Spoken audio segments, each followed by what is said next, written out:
Hello guys, how are you? I hope all of you are fine. सब मजे में होंगे. ठीक है. आज क्लियर दिख तो रहा है ना क्लियरली. हाँ, आज थोड़ा डिस्कस करेंगे ज्योमेट्री के बारे में. अभी तक हमने क्या क्या कवर किया. सबसे इम्पोर्टेंट हमने अलजेब्रा का ऑलमोस्ट एवरीथिंग कवर कर दिया क्लास 10 के लिए. सिर्फ एक ज्योमेट्रिक प्रोग्रेशन एक टॉपिक रह गया जिस पे हमने प्रीवियस ईयर क्वेश्चंस कवर नहीं किए ज़्यादा. वो एक टॉपिक है. और सीबीएसई में एक टॉपिक है नंबर सिस्टम. आई थिंक वो एक अलग सेक्शन है, हमने कवर नहीं किया है. अगर आपका डिमांड रहा तो फिर मैं वो टॉपिक पे कवर कर दूंगा. अभी फ़िलहाल बात करते हैं ज्योमेट्री की. ठीक है. ज्योमेट्री के भी टॉपिक्स मैंने पहले कवर किए हैं, लेकिन अभी कुछ इम्पोर्टेंट रिविजन वाइज के लिए देख लेंगे कि हमें क्या क्या देखना है जिन्होंने हाथ नहीं लगाए. ठीक है.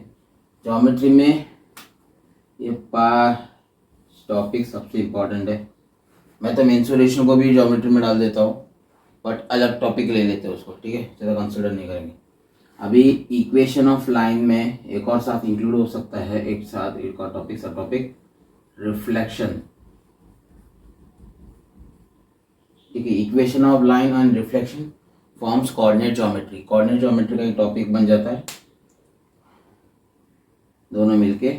वो मैंने पहले ही लिख के रखा है, इशू नहीं है. उसके बाद आता है ट्रायंगल्स. सिमिलैरिटी ऑफ ट्रायंगल्स के क्वेश्चन सबसे ज़्यादा आते हैं, बट साथ ही साथ इसमें कॉन्ग्रुएंसी के भी कुछ कॉन्सेप्ट मिल जाते हैं. इम्प्रूविंग क्वेश्चन या फिर कोई कैलकुलेशन करना है, लेंथ फाइंड आउट करना है, तो उस चीज़ में. फिर आते हैं सर्कल्स. सर्कल्स का टॉपिक भी इंक्लूड रहता है. और ट्रिग्नोमेट्री. अभी मैंने ये सारे नाम क्यों लिखे एक साथ. गड़बड़ क्या होता है ना, कुछ बच्चे क्या कर देते हैं, ट्रिग्नोमेट्री हटा देते हैं, ज़्यादा याद करना पड़ता है, ट्रिग्नोमेट्री में स्किप कर देते हैं. फिर गड़बड़ हो जाती है इक्वेशन ऑफ लाइन में या रिफ्लेक्शन में. अरे इक्वेशन ऑफ लाइन में जो स्लोप है वो उस पर टैन थीटा होता है, उसमें भी ट्रिग्नोमेट्री होती है यार. ठीक है. रिफ्लेक्शन सबसे ईजी टॉपिक है क्लास 10 का मेरे हिसाब से.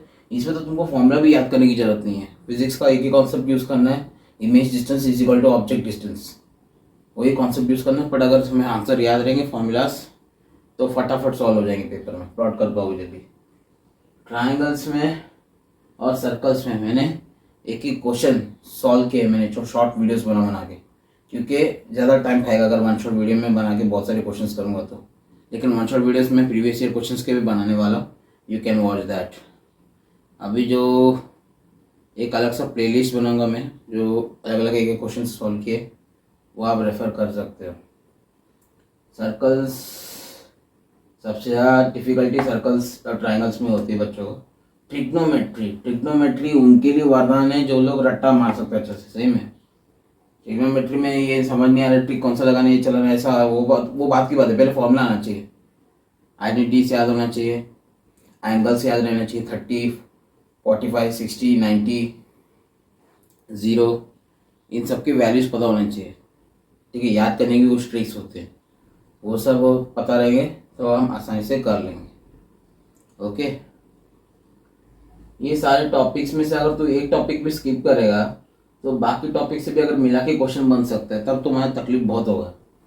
जैसे मान ले कभी, हाँ, एक इक्वेशन ऑफ लाइन का क्वेश्चन दे दिया और उसमें मैंने एक सर्कल भी बना दिया, सर्कल का कुछ रेडियस भी है, मान ले ऐसे कुछ सर्च करने बोल दिया, तुम्हें सर्कल का कुछ नहीं आता, you don't know anything about circle, you know equation of line, क्या फ़ायदा, क्या करोगे उसमें. अगर कॉर्ड है, टेंजेंट है, परपेंडिकुलर समथिंग है, तब उसको सॉल्व कैसे करोगे, इशू बन जाएगा ना. इसलिए ज्योमेट्री में हर टॉपिक इंक्लूडेड है, इंपॉर्टेंट भी है. मेंसुरेशन में भी एक कॉम्पिटेंसी क्वेश्चन है एसएससी का, उसमें ट्रिग्नोमेट्री घुसा के रखा है. I have solve that question. Sorry, सर्दी का मौसम है. लेकिन फिर भी इतना सब मिक्स करके नहीं पूछ सकते उसमें. मेंसुरेशन में ये उसका टेंशन नहीं है.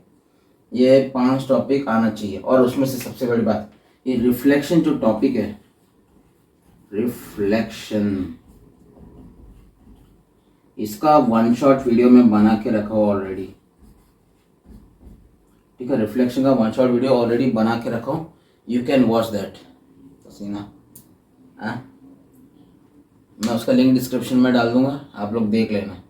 मैं बस प्लानिंग बता रहा हूँ। आई हैव डिसाइडेड, मैं क्या सोच रहा हूँ कि बोर्ड में मैं सिर्फ फॉर्मूला से कॉन्सेप्ट समझा दूँ शॉर्ट में एक बार, उसके बाद मैं वन शॉट वीडियो में सिर्फ प्रॉब्लम सॉल्व करूँ सीधा डायरेक्ट। क्या हो रहा है ना, वन शॉट वीडियो का लेंथ बढ़ते जा रहा है, ज़्यादा क्वेश्चंस करते जाएंगे। अभी एग्जाम टाइम में कॉन्सेप्ट पे ज़्यादा ध्यान देंगे, फ़ायदा नहीं रहेगा, बर्बाद हो जाएगा। हमारा टारगेट क्या होना चाहिए, अभी previous year question, sample paper questions, जितना ज़्यादा क्वेश्चन हो सके सॉल्व करना है बोर्ड लेवल के। ओके, तभी स्कोर कर पाओगे, बोर्ड एग्जाम बहुत बाजू में है। तो रिफ्लेक्शन वन शॉट तो ऑलरेडी है, चाहो तो सर्कल्स और ट्राइंगल्स के क्वेश्चंस देख सकते हो कि क्वेश्चन मैंने सॉल्व किया शॉर्ट शॉर्ट वीडियो बना के। Equation of line one shot video बनाया। इक्वेशन ऑफ लाइन में कॉन्सेप्ट स्लोप का ही है, कॉन्सेप्ट स्लोप का ही है और कुछ ज़्यादा खास नहीं है। स्लोप का है mid point formula, section formula. Slope के फार्मूला यूज़ करके 4 इक्वेशन बनाए, y slope intercept form, 2 point form, और फिर बाद में स्लोप पॉइंट फॉर्म, और सिर्फ इंटरसेप्ट का एक फॉर्म क्वेश्चन है। वैसे भी सब बना सकते हैं, लेकिन I prefer you to learn it, क्योंकि एग्ज़ाम टाइम में तुम बनाते बैठोगे तो टाइम जाएगा ऊपर से, क्योंकि पेपर है 3 घंटे का, तुमको सॉल्व करते जाना है। अभी डिफ़िकल्ट क्वेश्चन भी आ सकता है, तुमको टाइम लगाना है। हमारा एग्जाम में टारगेट क्या होता है, मैक्सिमम स्कोर करना। I always tell you again and again, before entering exam hall your target is to score maximum marks नहीं है, you have target is to score full marks before entering exam hall. जब question paper हाथ में आता है तब औकात पता चल जाती है, ठीक है। कुछ क्वेश्चन अगर नहीं आ रहे ना, छोड़ो उसको, हमारा टारगेट है मैक्सिमम मार्क्स स्कोर करना। अगर तुमको 76 भी मिल रहा है 80 में से, गुड ना। वो 4 मार्क के चक्कर में तुम आता दिमाग चलाओगे और बाद में अटक गए, फिर बाद में 60/80 आ गया, तो क्या फ़ायदा। 76 तो उससे बहुत बेटर है तुम्हारा, ठीक है। चलो अभी बहुत ज्ञान की बात होगी, अब डिस्कस करते हैं इक्वेशन ऑफ लाइन में कौन से फॉर्मूला सकेंगे, हमें क्या क्या करना है।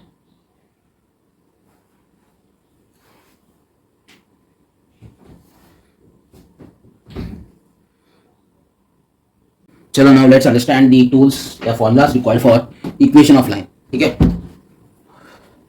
उससे पहले सबसे पहले इंपॉर्टेंट फैक्टर है स्लोप। स्लोप क्या होता है, स्लोप मतलब फॉर्मूला तो याद होगा, स्लोप हम डिनोट करते हैं एम से, स्मॉल है, उसका मतलब है change in y upon change in x which is equal to tan theta. Theta क्या होता है, angle measured with respect to positive x axis in anti-clockwise direction। देखो, और नेगेटिव एक्स एक्सिस भी हो सकता है, बट उस वक्त साइन चेंज हो सकता है। पॉजिटिव रहना है एंगल तो फिर पॉजिटिव एक्स एक्सिस ही कंसीडर करके जाना है हमें, ओके। अब ये आया कैसे, इसमें भी तो ट्रिग्नोमेट्री का आ गया tan थीटा। एक एक्स पकड़, इसको वाई पकड़, एक मैंने एक लाइन बनाया, इसका समझ थीटा। अगर मैंने बोला थीटा का वैल्यू कुछ लेट्स से 45 डिग्री पकड़, कुछ भी हो सकता है, जाने दो। अभी टैन थीटा कैसा है वो बताना है ना हमको। अभी मान ले मैंने यहाँ पे एक पॉइंट रखा x2, y2, यहाँ पे एक पॉइंट रखा, इसका वैल्यू और कोऑर्डिनेट का वैल्यू है x1, y1। अभी स्लोप कैसे निकालेंगे इसका, स्लोप मतलब क्या है, change in y upon change in x। पहले x आता है फिर y आता है। ड्राइंग अच्छी नहीं है, मैं फटाफट सब तरीका बता रहा हूँ। अभी यहाँ पे भी एंगल क्या होगा, थीटा।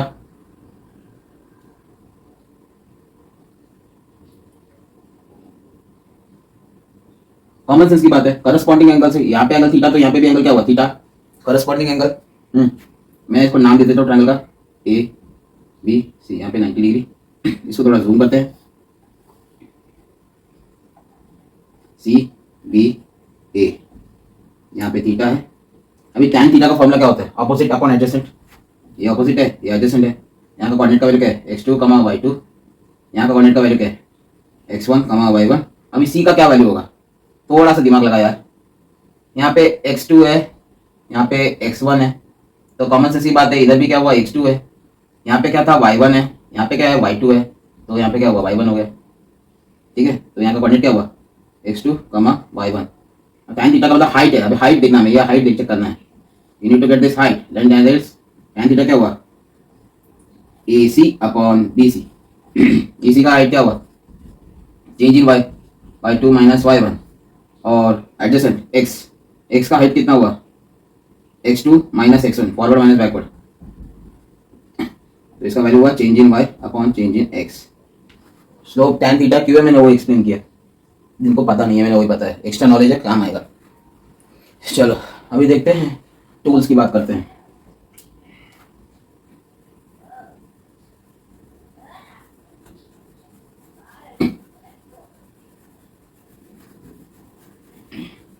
टूल्स की बात करने से पहले मैं कुछ फॉर्मूलाज के बारे में बात करता हूँ, और जो फॉर्मूला जो काम आते हैं, सेक्शन फॉर्मूला या मिड पॉइंट फॉर्मूला।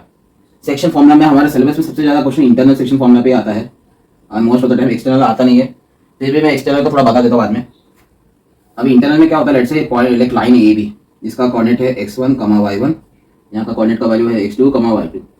मैं इधर आ जाओ, आके देखते हैं दिखाई कि नहीं, ठीक है। यहाँ पे है x1, y1, इधर है x2, y2। अभी मान लो मुझे एक पॉइंट P है, इसका कोऑर्डिनेट नहीं पता, तो x एंड y हम अज्यूम करेंगे आगे से अब तक पूरा एंड तक x, y जो है अननोन है, ठीक है। x, y का कुछ वैल्यू नहीं पता हमें।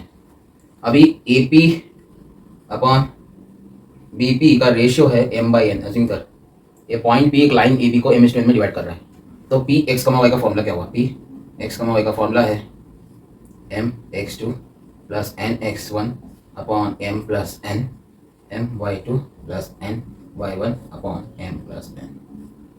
सिंपल सा ये फॉर्मूला है, ठीक है। डिनोमिनेटर में m प्लस n है, ऊपर mx2 है, नीचे nx1 है।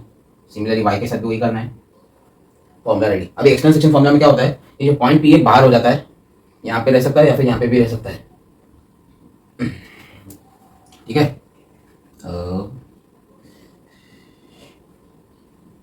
उसमें फॉर्मूला में एक ही चीज है, जहाँ जहाँ प्लस है वहाँ पे माइनस कर दे और कुछ नहीं करना, बाकी सब फॉर्मूला सेम ही है। एक्सटर्नल सेक्शन फॉर्मूला के क्वेश्चन बहुत कम आते हैं। अभी मिड पॉइंट फॉर्मूला क्या होता है, मिड पॉइंट फॉर्मूला में m/n का वैल्यू 1:1 हो जाता है, तब वो ऑटोमेटिकली वो मिड पॉइंट फॉर्मूला बन जाता है। एक ही फॉर्मूला याद करो, दो क्यों याद करने का, ठीक है। इतना सही कॉन्सेप्ट है कोऑर्डिनेट ज्योमेट्री का, और कुछ है ही नहीं। श्लोक के बारे में पता होना चाहिए, और बाद में सेक्शन फॉर्मूला और फॉर्मूला के बारे में नॉलेज होना चाहिए, और सेंट्रॉइड का भी एक फॉर्मूला होता है। आई थिंक सेंट्रॉइड मतलब क्या होता है, ट्रायंगल का बीच का पार्ट, मतलब क्या होता है ऐसे नहीं बोलना चाहिए, ट्रायंगल का मिडिल पार्ट जो भी बोलो, जहाँ पे सेंटर ऑफ ग्रेविटी एक्ट करती है। 9th स्टैंडर्ड या 10th में फिजिक्स में तो पढ़ा ही रहेगा। ए में अगर मैंने पॉइंट लो, इसको मैंने बोला x1, y1, इसको बोला x2, y2, इसको बोला मैंने x3, y3। सेंट्रॉइड का कोऑर्डिनेट है x, y है। इधर आ जाता अभी, तो x, y का वैल्यू क्या है, x, y का वैल्यू है x1 plus x2 plus x3 y3, y1 plus y2 plus y3,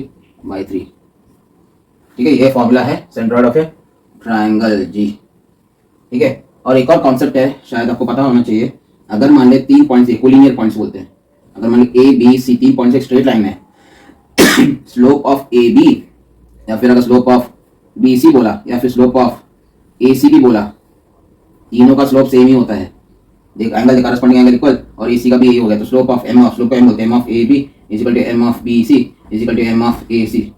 तीनों लाइन का स्लोप एक ही होता है अगर एक स्ट्रेट लाइन का पॉइंट्स में, मतलब जो लाइन में अगर पॉइंट्स है, मतलब if A line point A and B is in line, let's say line X, क्या नाम दे सकता हूँ, लाइन MN डाल देता हूँ। If a point AB lies on MN, then slope of point A and slope of point P नहीं बोल सकते, स्लोप ऑफ AB, और अगर C पॉइंट C रखा है तो स्लोप ऑफ BC दोनों सेम होगा, ठीक है। एक लाइन है, उसमें अलग अलग पॉइंट्स हैं, तो 2 पॉइंट्स का जो स्लोप बनेगा, दूसरे 2 पॉइंट्स का जो स्लोप बनेगा, वो दोनों सेम होंगे।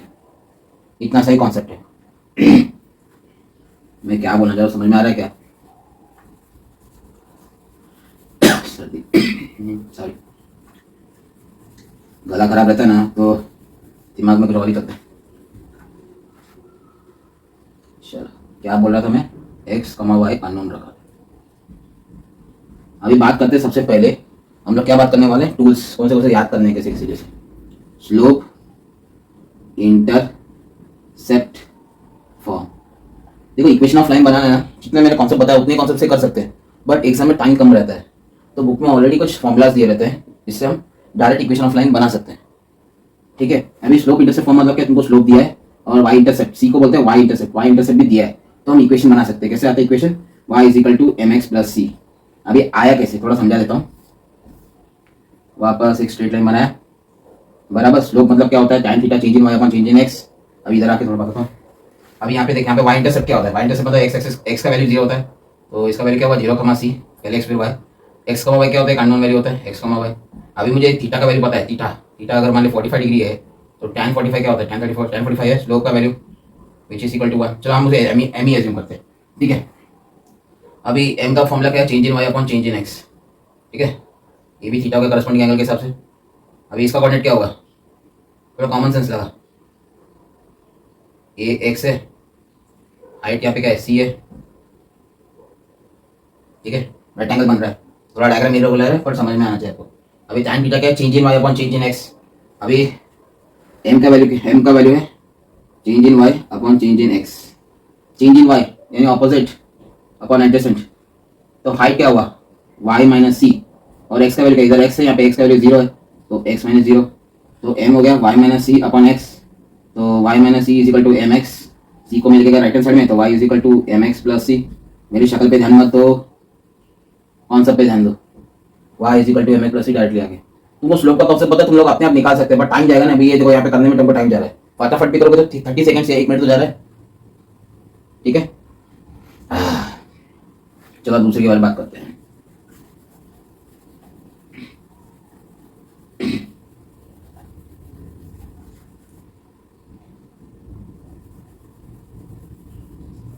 छोटा बोर्ड है, बड़ा बोर्ड का जगह नहीं है वैसे तो। वही लाइन, इसको x बोला, इसको मैंने y बोला। दूसरा है slope point form. Slope point form मतलब क्या? Using slope point form, using 2 point form, using slope intercept form ऐसे लिख के हम लोग डायरेक्ट फॉर्मूला लिख सकते हैं। जैसे पहले वाला लिखा y is equal to m x plus c. अभी जैसे स्लोप पॉइंट फॉर्म में क्या तुमको क्या पता है? गिवन क्या है तुमको पता है? स्लोप पता है और पॉइंट पता है। लेट्स पॉइंट क्या है? x1 y1। कोऑर्डिनेट है, कोऑर्डिनेट ऑफ पॉइंट भी x1 y1। हमने क्या बोला? हमने अज्यूम किया x y अननोन रखना है, ठीक है। अभी मान लिया मुझे यहाँ पे एक पॉइंट का वैल्यू पता है x1 y1, यहाँ पे मुझे एक चीज का x y अननोन है, मुझे स्लोप का वैल्यू पता है, ठीक है। We know the value of slope, let's m is equal to tan theta. यहाँ पे भी अगर मैंने प्लॉट करके चेक करने की कोशिश की तो यहाँ पे भी थीटा आएगा, कॉमन सेंस की बात है। तो change in y upon change in x, इधर का कोऑर्डिनेट क्या आएगा? थोड़ा कॉमन सेंस लगा, इधर भी x है, यहाँ x 0 हो गया, ठीक है। यहाँ पे x1 0 है, तो यहाँ पे क्या वैल्यू होगा? यहाँ पे x तो वही सेम है x, और y का हाइट क्या है? यहाँ पे y1 है, 0 y1 है कोऑर्डिनेट इधर का, इधर का हाइट क्या होगा? y1। वापस इसका नाम दूंगा मैं, नाम रखूंगा a b c। स्लोप कैसे निकालते मैंने बताया था। तो थीटा का वैल्यू क्या हुआ? tan theta change in y upon change in x, तो y minus y1 upon x minus x1। tan theta को हम किससे डिनोट करते हैं? स्मॉल m से। दिख रहा है कि नहीं दिख रहा है? ठीक है, तो m का वैल्यू हम क्या लिखेंगे? y minus y1 upon x minus x1। इसको यहाँ पे लेके आ जाए तो क्या होगा? y minus y minus y1 is equal to m times of x minus x1। Second equation भी बन गया आराम से। अभी डिराइव कर सकते हो बैठ के। स्लोप का तुमको पता है, सीबीएसई में क्या स्लोप कॉन्सेप्ट समझा दिया, कॉन्सेप्ट यूज करने बोल दिया तुमको, कॉन्सेप्ट कैसे यूज करना है पता है। आईसीसी में फोकस क्या कर रहा है, उसको अप्लाई कर दो। ऐसे कॉन्सेप्ट को अप्लाई करना है, शॉर्ट ट्रिक पता है, सारी इक्वेशंस ऑलरेडी देके रखा है कि कौन सा याद करना है। 2 point form, slope point form 10वीं में तो हम लोग का टाइम पे थोड़ा याद करने के देते थे, याद कर लो। बुक में भी इसका डेरिवेशन मिल जाएगा, बहुत ईजी है, हार्ड नहीं है। अभी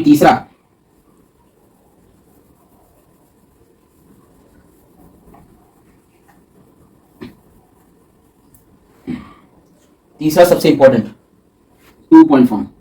2 पॉइंट फॉर्म मैंने शुरू में बोला था, एक स्ट्रेट लाइन को बनाना है तो तुमको क्या पता होना चाहिए?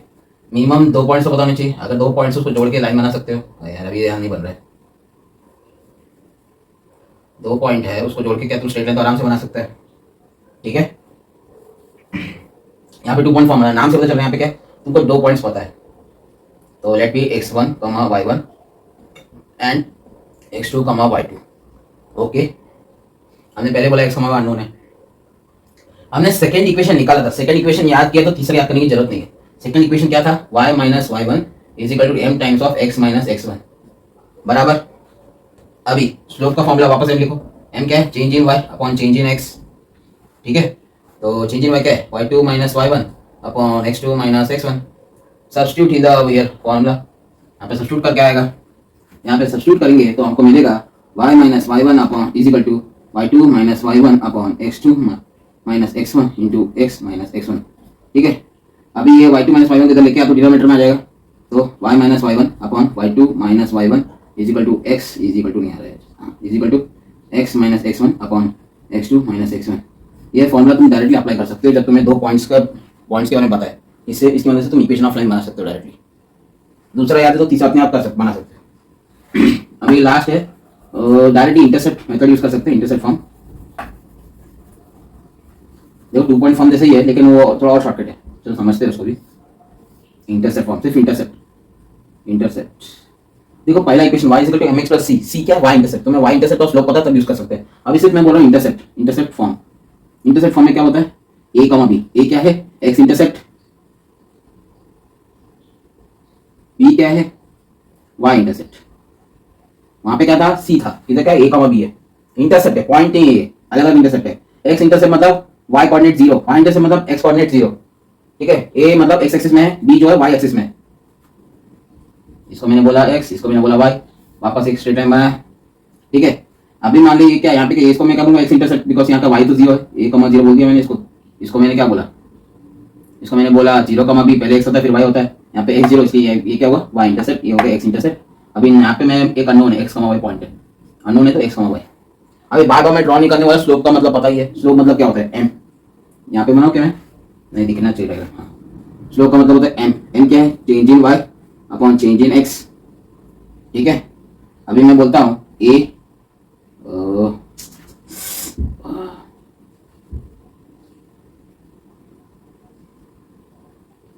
ठीक है, अभी इसको मैंने बोला a, इसको मैंने बोला b, इसको मैंने बोला c।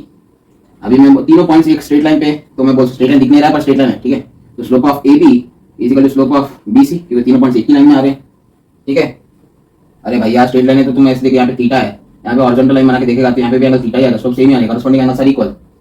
ठीक है, कोलिनियर पॉइंट्स के बारे में मैंने बताया था, 3 पॉइंट्स के बारे में। ठीक है, change in y upon change in x, तो b minus 0 upon 0 minus a is equal to y minus b upon x। ये इक्वेशन आ रहा है। अब इसको सॉल्व करेंगे बैठ के, इसको सॉल्व करेंगे तो क्रॉस मल्टीप्लाई करो बैठ के, डू क्रॉस मल्टीप्लिकेशन, तो B X is equal to minus A Y plus A B, A Y को जगह लेफ्ट साइड में, तो क्या होगा A Y plus B X is equal to A B. अभी क्या करने का, divide A B on both sides, तो क्या बचेगा सॉरी, तो क्या बचेगा इधर y upon B plus X upon A is equal to 1। तो तीसरा इक्वेशन हमें मिला x upon a plus y upon b is equal to 1, x upon x intercept, y upon y intercept is equal to 1। ये use करोगे तब भी तुम्हें equation of line मिलेगा। इतना ही फॉर्मूला तुमको याद होना चाहिए ताकि हम कोऑर्डिनेट ज्योमेट्री अच्छे से कर पाएंगे सॉल्व। रिफ्लेक्शन का कॉन्सेप्ट तो आता ही है, प्लस इतना करते तो हमारा कोऑर्डिनेट ज्योमेट्री अच्छा हो जाएगा। उसके बाद हमारा अगला टॉपिक क्या बचेगा, फिर बाद में सर्कल्स, ट्रायंगल्स, वो सब बैठ के सॉल्व करना है, उसमें और कोऑर्डिनेट ज्योमेट्री को मिक्स करना है। ठीक है, फिलहाल इतना तो पता होना चाहिए। फर्स्ट टाइम मैंने बोर्ड से ट्राई किया मैंने, और शक्ल दिखे ना दिखे वो बात अलग है, पर्सन को ये बोर्ड क्लियरली दिखना चाहिए और समझ में आना चाहिए। ठीक है, मुझे अपना फीडबैक देना।